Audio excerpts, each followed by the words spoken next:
Hello and welcome to Frankly Speaking, where we dive deep into regional headlines and speak with leading policymakers and business leaders. I am Katie Jensen.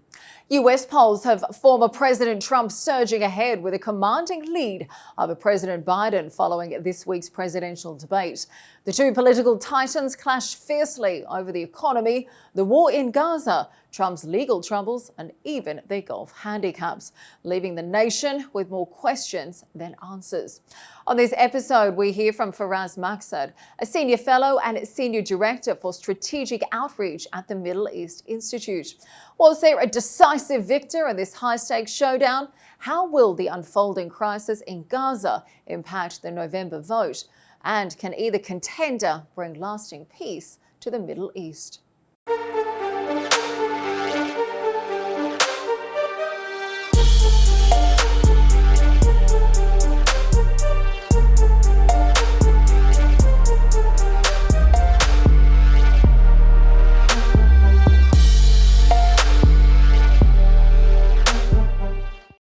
Mr. Maksad, thank you for joining us on Frankly Speaking. Now, you are an expert on US Arab affairs. Tell me, what did you make of the first US presidential debate earlier this week? Because on the one side, we were presented with President Biden, who repeatedly stumbled, froze, stared blankly. And then on the other side, we saw former President Trump and his many falsehoods, as well as his legal woes too. Was there a clear winner? And frankly speaking, does it really matter for the Arab world, as it seems both candidates are equally focused on internal US affairs and the severe polarization that took place? Katie, it's a pleasure to be on the show. Thank you for having me. I think it's safe to say that most Americans were shell-shocked by the debate that they saw. Going into this, the Democratic objective was to make this first and foremost about President Biden's legal woes, rather than on the cognitive ability of lack thereof of President Biden. I think what we clearly saw was the Trump campaign had a great night, a celebratory night, whereas most of the Democratic operatives, fundraisers, and supporters of the president are left scrambling, wondering whether it's too late in the game to try and draft in another last-minute 11th-hour candidate. Whether that happens or not, it will largely depend on President Biden himself. At this stage in the game, after the primaries, it will be difficult to bring in another Democratic candidate unless President Biden decides to step out. And so the inner circle around President Biden right now will be pushing in that direction. So what we saw last night, a clear victory for President Trump. And I do think that it does make a difference. You're absolutely right that these candidates, these campaigns at this point are focused on the domestic issues. So the economy, inflation, immigration, abortion, those are the key issues motivating the voter on one side or the other of the political divide. But there are also clear differences as it relates to the Middle East. President Biden very much in favor of diplomacy. Some might say even accommodating Iran in the region, its aspirations. President Trump much more confrontational when it comes to Iran, looking to contain its influence in the region. But that's not to say that there aren't similarities too. I think when it comes to regional integration, possible normalization between Saudi Arabia and Israel, you see bipartisanship on these issues here in Washington, D.C. I think you're absolutely spot on. And I think really if we look at Biden's team, I think really their main goal was to try and reassure some of those skeptical voters going into Thursday night's debate. You mentioned you feel former President Trump is the one who's come out leading. The polls certainly seem to agree with that as well. When we look at these polls, are they to be believed? Do you think they're going to be reflective of what we do see in November? Well, there's a long track record of the polls being off, particularly when it comes to presidential elections. And then you have to add the extra layer of the fact that these tend to be national snapshots. They don't necessarily take into account the electoral colleges, which is obviously the complex system of how a president gets elected in the United States. The importance of the predominance of these swing states, so to speak, that have become crucially important in determining the outcome of these elections. So we're talking about Ohio, we're talking about Michigan, we're talking about Pennsylvania. And again, when it comes to even before the debate, when it came to the polling in these states as it stands, these snapshots, President Trump is doing very well. He is either matching or in some of these states even beating President Biden, which is not where most people thought we would be given the strength of the American economy. And if we look at the issues that are most important to the Americans today, to the American public today, are those that, in fact, President Trump had an advantage on. So inflation, big concern, despite unemployment being at an all-time high and the American economy in general doing very well. Immigration, the lack of border control, huge talking point for President Trump, very high on the priority list for Americans. And we can go down the list. I think with the exception of maybe abortion and a fear that President Trump might undermine American democracy, President Trump is doing well on the issues that are a priority to most Americans.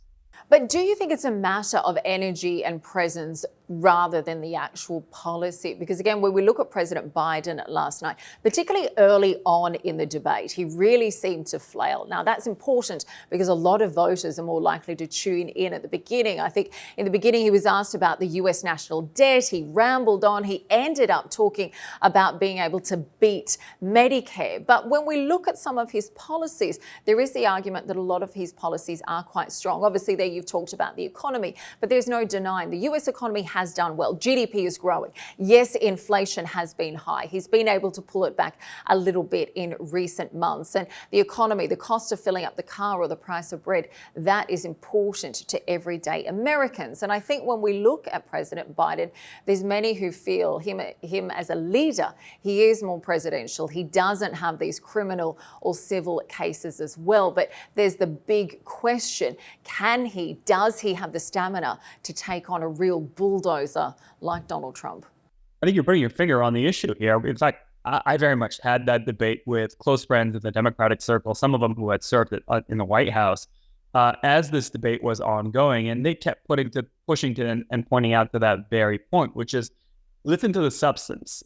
Our candidate has much more substance. President Trump, in fact, rambles and says very little in terms of substance, not much in terms of specific policy focus and policy options being put on the table here. I think that's true. I take the point, but I do think that in elections, in American elections, how you come across to a voter is equally, if not more important. And it was very apparent, abundantly apparent, that President Trump was the more capable, confident, powerful in his presence on stage in this debate, whereas President Biden, even though lots of data, lots of substance, policy heft that he wanted to bring forward, was left stumbling and mumbling and unable to articulate his policies in a powerful and way that would project out to an American voter who's waiting to be convinced one way or the other.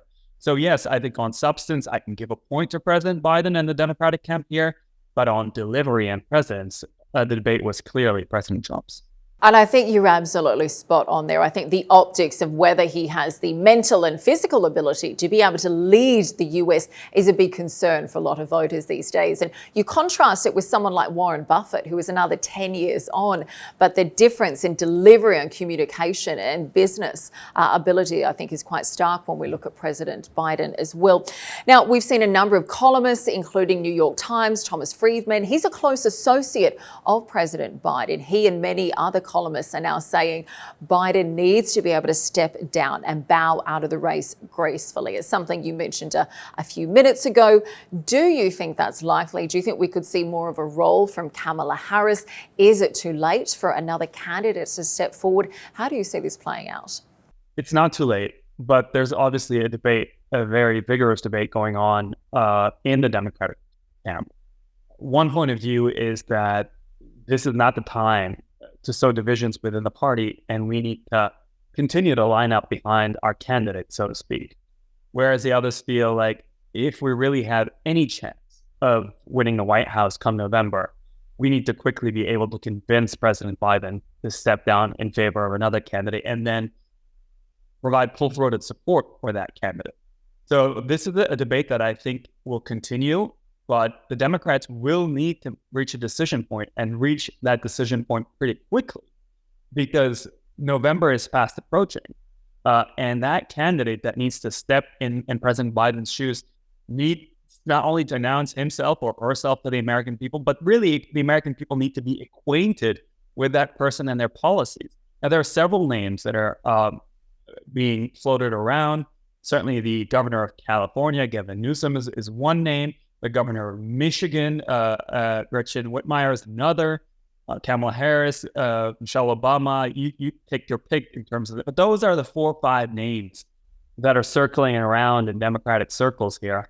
And whichever one it is, President Biden probably have a big say in who that candidate will be, and ultimately the choice will be his. Well, certainly now is the time for action, particularly when we look at those polls.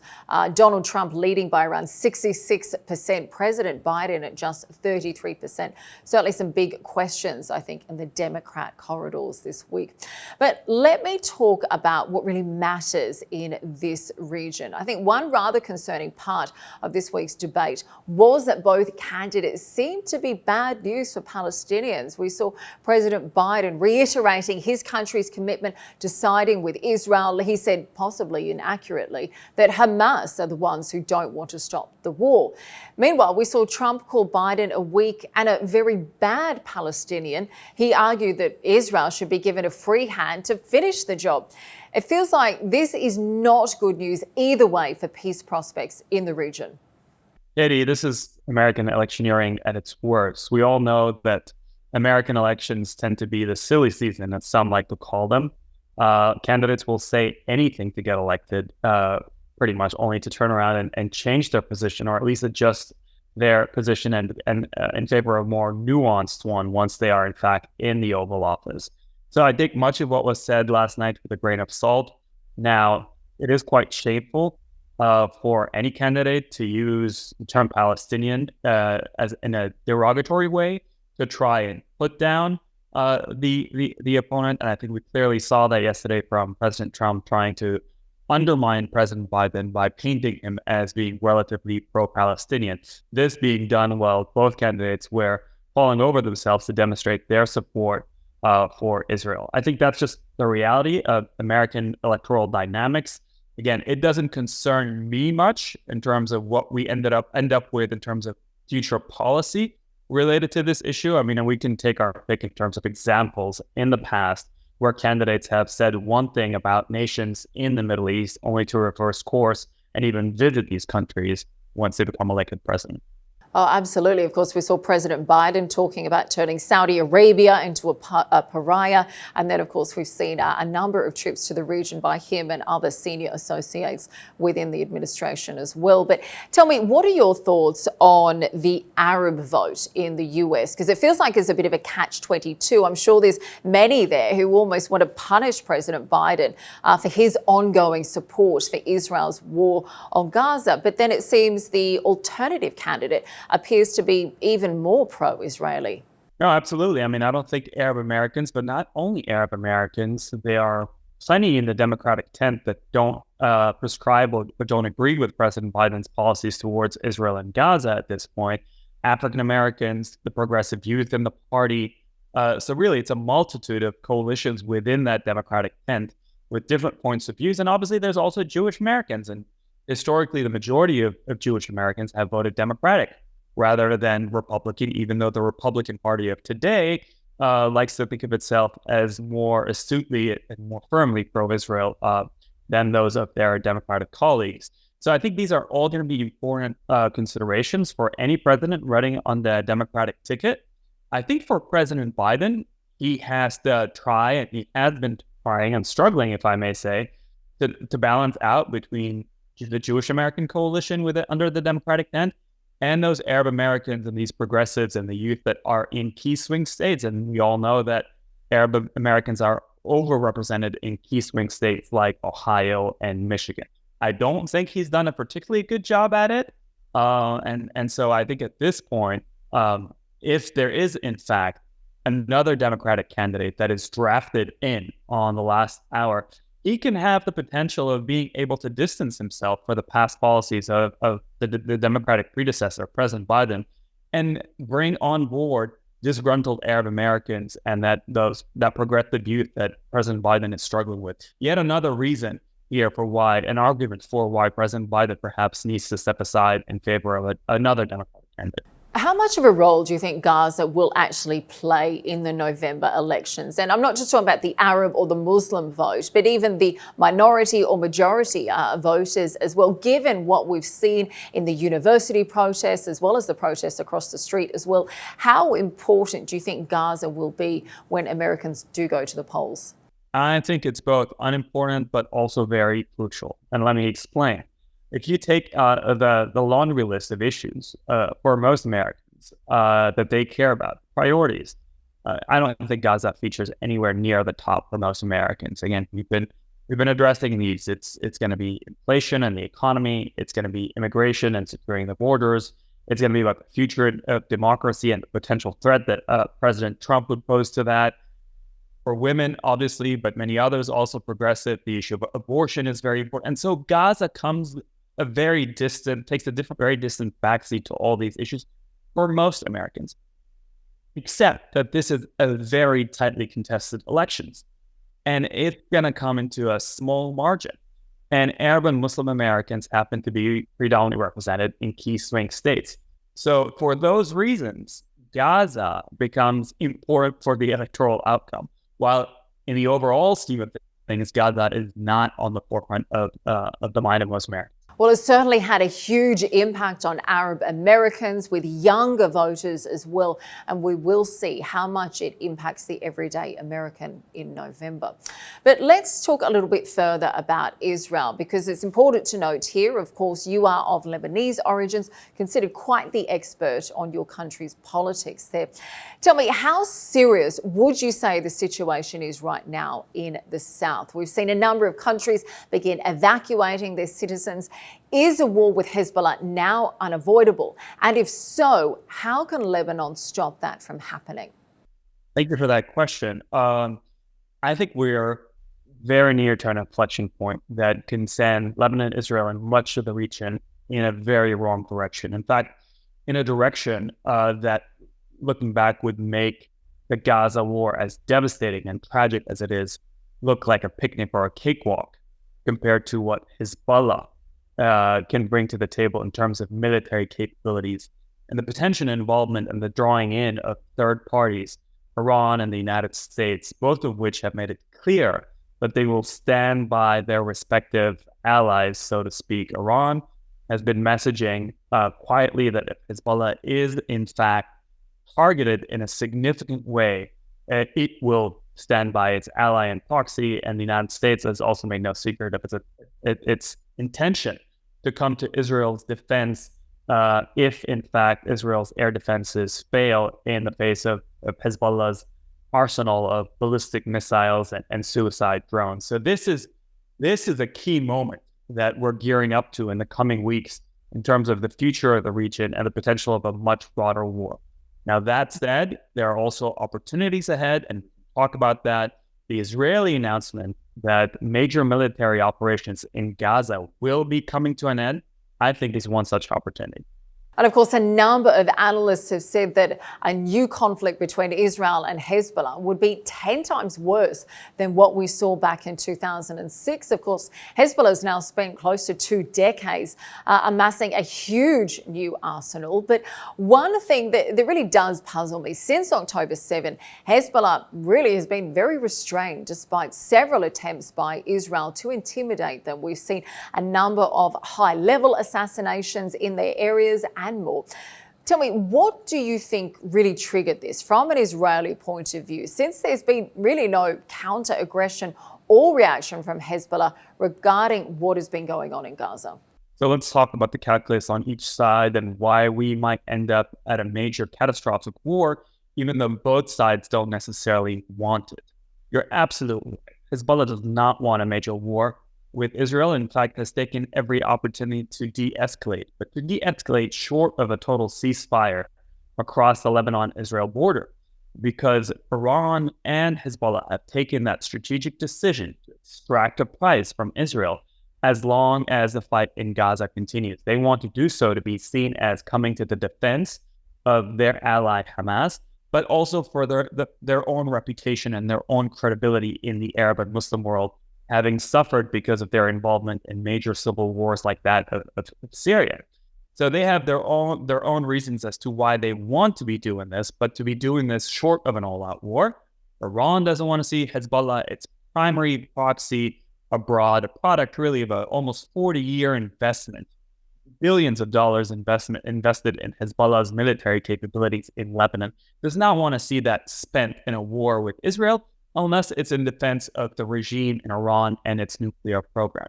I also think that the Israelis right now, 9 months into fighting a war in Gaza, inconclusive as it is, are depleted and are isolated as ever internationally. Even when it comes to the White House and in Washington, this relationship right now is not in its best state, and the White House has been very clear that it does not want to see the spread of the conflict. Nonetheless, as we know from studying international relations and game theory, it is quite often that you have belligerents that do not want war, but end up at war anyway.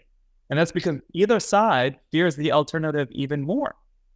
Netanyahu cannot sign on to a complete ceasefire in Gaza. They're really the condition that Hezbollah has put forward as a prerequisite without his governing coalition coming apart, without losing his government. And Nasrallah is finding it very difficult to climb down from that publicly stated condition to end cross-border fire. And so for those reasons, we are approaching an inflection point where both belligerents might find themselves in a much bigger war, even though they do not necessarily want it. And of course, this is a conflict that's been simmering between both sides for around 9 months now. We're talking about a military very well equipped on both sides. There's data that suggests Hezbollah has around 50,000 fighters, an artillery of around 150,000 mortars, 65,000 rockets, 5,000 missiles that can hit targets of up to 200 kilometers and more. The devastation on both sides could be shocking. Experts are hugely concerned when we look at Lebanon's infrastructure. They're warning of a complete destruction beyond just the south. Now, we're talking here about airports, bridges, main roads, complete neighborhoods, under the pretext, of course, that Hezbollah is using civilians as human shields. Do you think that such a mass-scale attack is likely, or is it an exaggeration? You know, I think there's a good chance that we might end up with either scenario. There are three scenarios out there.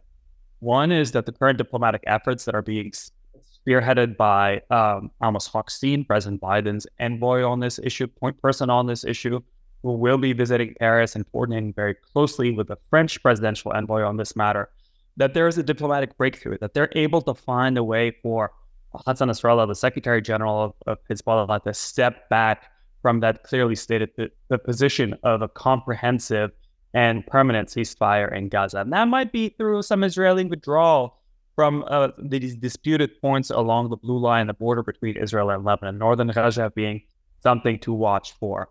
But if the diplomatic breakthrough that we're all looking and hoping for in the coming weeks does not materialize, scenario 2 here is a limited war. And so Israel will launch a war that I argued in a recent piece in Time magazine would be limited to the depopulated areas of northern Israel and southern Lebanon. And the U.S. and French diplomacy would then kick in to try and bring things back to the diplomatic track, and that could help dislodge the current stalemate. The catastrophic scenario is the one that you just alluded to and pointed to, which is that war is very hard by nature to try and contain and control.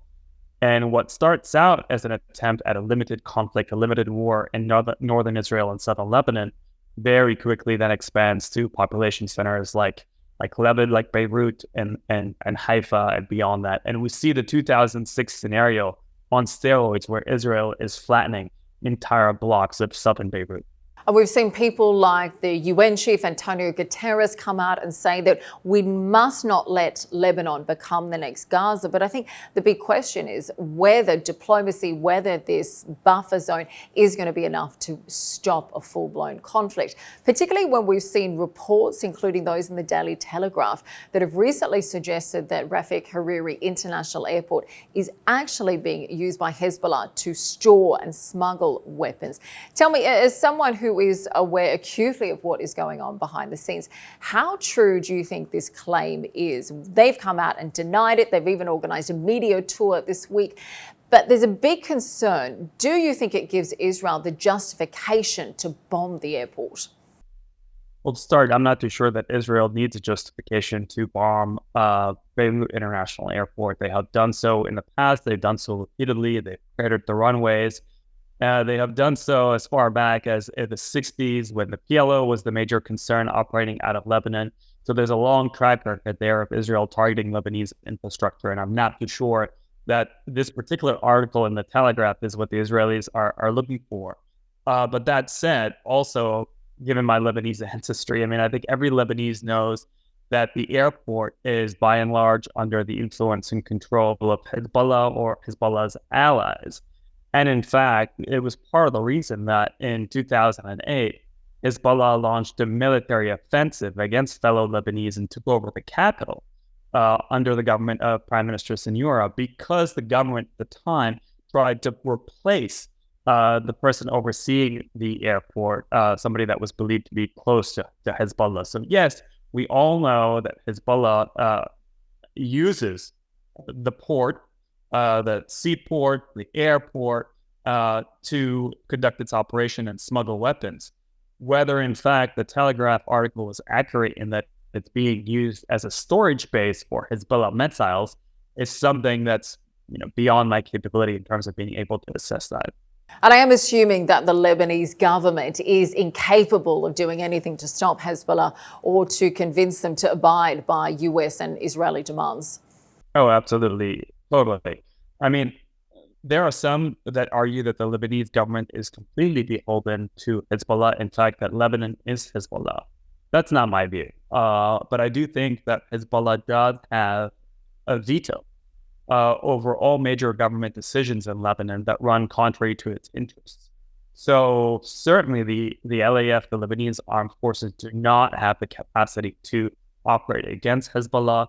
And again, here there's a track record where in 2008, Hezbollah took over Beirut, launched a military offensive against fellow Lebanese, and the Lebanese army had to simply stand aside. So there is no domestic political party in Lebanon, whether official or non-official, that is able to take on Hezbollah. And that's something that's simply beyond the capacity of Lebanese to deal with. Hezbollah is a regional issue, a regional problem that begins with Iran and ends on the Eastern Mediterranean in Lebanon. Well, if the caretaker Prime Minister McCarthy won't even come on our program to defend his country's position, I have to say I'm not hugely surprised. But let me ask you, how serious would you take the Hezbollah threats to Cyprus, and what would that imply if it does get attacked? There are multiple views as to why Hassan Nasrallah chose to include Cyprus in the list of threats he made in his recent speech. I do think that, first and foremost, he was thinking from a military perspective in terms of where Israel and particularly the Air Force might be able to operate from if Hezbollah rains missiles on Israeli airports in the north and hamstrings Israel's ability to operate against it. And Cyprus is high on that list of alternatives for Israel. But I do think that he's also sending a broader message, and I think that message came across clearly. He might have actually had spelled it out in the speech, which is one about Hezbollah's ability to intercept and interdict and complicate shipping in the Eastern Mediterranean. And so through Hezbollah, you have Iran here very clearly signaling its ability to interdict and disrupt global commerce, not only in Hormuz, not only in Bab el-Mandeb, but also in the Eastern Mediterranean, arguably as far south as Suez. And that's crucial because in terms of American national security in the Middle East, the defense of open trade and global commerce, these three maritime choke points, are core to its interest. And I think this is part of Iran signaling its ability now to project influence and power into the Mediterranean, into the Red Sea, and certainly within the Arab and Persian Gulf. So tell me, how does all of this, plus the fact that the election is only a few months away, how does this impact the potential Saudi-US deal? Or do you see that on hold now until next year?